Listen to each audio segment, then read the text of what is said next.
Welcome to today's lesson. Today's lesson promises to be very, very interesting. This is our first topic for the term.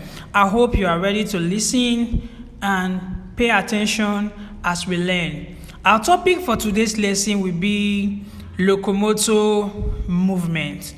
Interesting. What is locomotor movement?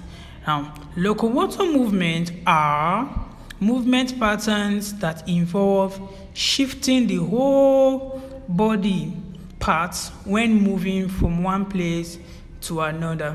So basically, locomotor movement involves shifting the whole body parts when moving from one place to another. A locomotor movement involves a physical action where a person could be seen moving from one place to another. A person can be seen moving backward, forward, or even upward using certain skills. Some examples of these locomotor movement patterns are we have jogging, we have galloping, and also we have skipping, running, walking, and so many others. There are so many examples of locomotor movement. We have so many of them. But in our today's class, we will be discussing about just a few of these examples of locomotor movement.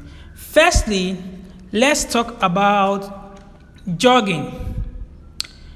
Jogging is an example of locomotor movement that involves running slow and steadily. It is an example of locomotor movement that involves when I am running slowly and I'm running steadily.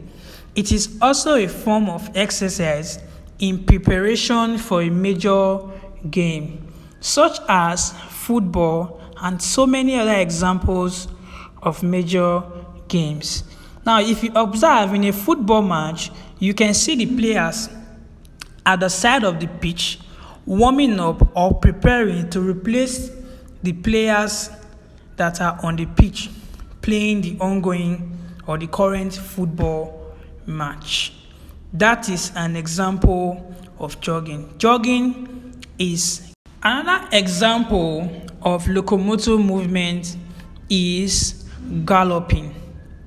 Galloping is a forward slide movement that involves using the foot. Now, when galloping, we move one foot forward while the second foot follow up quickly or almost immediately. The hands are also thrown forward and backward while galloping. Galloping is also a form of exercise that involves consistent practice. Another example of locomotor movement is skipping. Skipping is a very familiar example of locomotor movement. Skipping is very familiar with us because sometimes we see kids skipping whilst they are playing. Skipping is to make a short and quick jumping steps repeatedly. So skipping is to make a short and quick jumping step repeatedly. So the jumping step has to be repeated when skipping. And when skipping, one foot is raised after the other, or both foot can be raised at the same time. The landing is usually on the toes. So when I am skipping, when landing, I usually land on my toes with the feet close together throughout the skipping period. So when I am skipping, my feet are always close to each other throughout the skipping period. A popular example is rope skipping. Rope skipping is very, very common among us. Most of us as kids use skipping rope to skip. So rope skipping is usually done by children. I hope you've learned a lot in today's lesson. In our next lesson, we are going to be discussing so much about movement of machine and animal. Until our next class, see you and bye for now.